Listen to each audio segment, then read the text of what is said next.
আমাদের বাঙালির কাছে না ভর্তা ভাতটা কিরকম একটা আবেগ।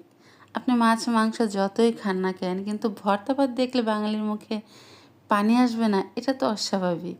হ্যালো এভরিওয়ান, আসসালামু আলাইকুম। ছোট্ট একটা ভিডিওতে সবাইকে স্বাগতম।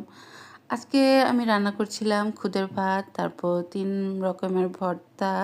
ছোটোবেলায় দেখতাম মা, বড় বোনেরা অনেক রকমের ভর্তা আয়োজন করে খুদের ভাতটা করতো।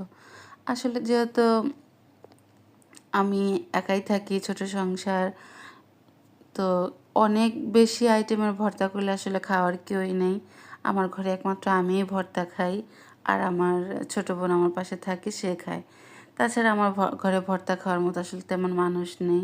আর ভর্তা ভাত এমন একটা জিনিস যেটা একা খেয়ে মজা নেই। আপনি অনেক মানুষের সাথে আয়োজন করে খাবারটা খাবেন, তখন এটা অমৃতর মতো মনে হবে।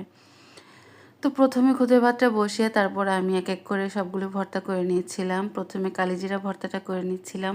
সর্বপ্রথম কালিজিরা ভর্তাটা করে নিলে হয় কি, পাটা যেহেতু শুটকি ভর্তা করব, অন্যান্য ভর্তা করব, কালিজিরার ভর্তার সাথে আর শুটকির ফ্লেভারগুলো মিক্স হয় না।